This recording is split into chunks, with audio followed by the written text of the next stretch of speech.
Hello everyone, welcome to my channel. সবাই কেমন আছো? আজ আমি তোমাদের দেখাবো গাছকৌটোতে কী বার্নিশ দেবে। এখানে দেখো, আমি একটা গাছকৌটো রেডি করে নিয়েছি।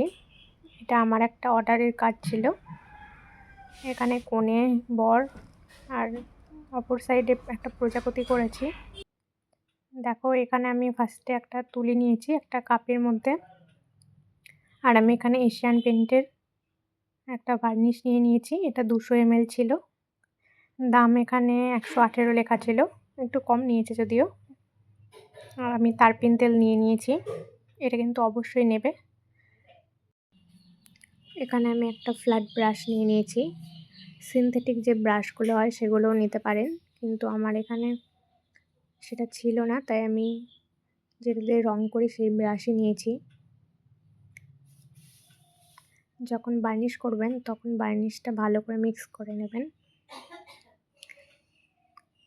ফার্স্টে আমি একটু তারপিন তেলটা নিয়েছি কাপে, সামান্য একটু পরিমাণ।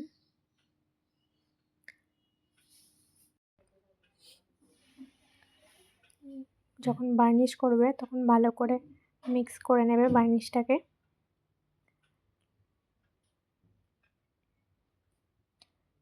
এবার আমি ব্রাশ দিয়ে ভালো করে বার্নিশটা করে নেব গাছকৌটোতে।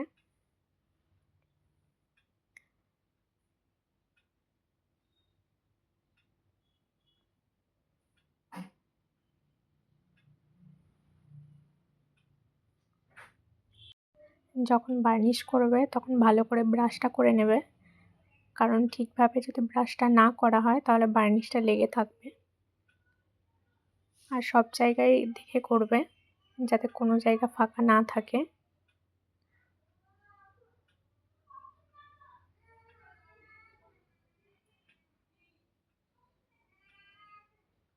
আস্তে আস্তে সুন্দরভাবে করবে। এখানে যদিও আমাকে একটু জোরে দেখাতে হচ্ছে।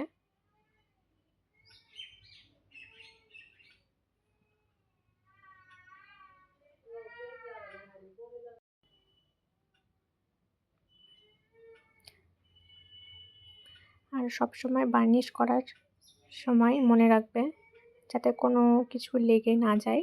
একবার লেগে গেলে কিন্তু আর উঠবে না। সেই জন্য সবসময় পরিষ্কারভাবে বার্নিশটা করবে।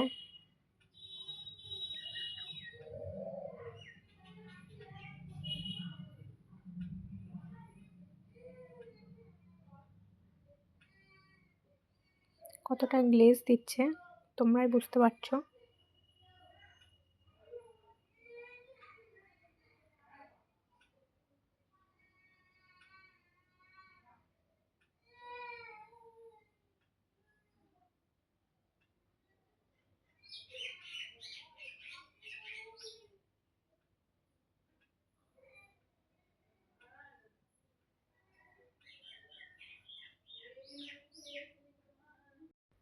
তোমাদের যদি ভালো লেগে থাকে আমার ভিডিওটা, অবশ্যই লাইক কমেন্ট শেয়ার করে দিও। আর এরকম আরও সুন্দর সুন্দর ভিডিও দেখতে আমার চ্যানেলটি সাবস্ক্রাইব করে দিও।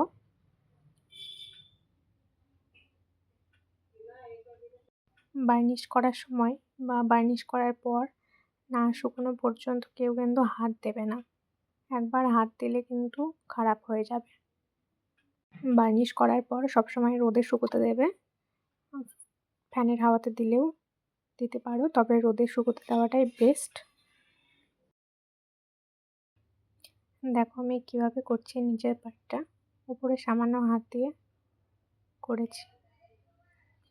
এবার দেখো, বার্নিশ করার পর তুলিটাকে তারপিন তেল দিয়ে ভালো করে পরিষ্কার করে নেবে, নাহলে কিন্তু তুলিতে লেগে থাকবে, শক্ত হয়ে যাবে তুলিটা।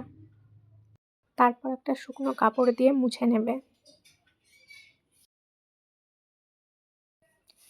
দেখো আমার গাছকৌটোটা কমপ্লিট, কতটা শাইন করছে।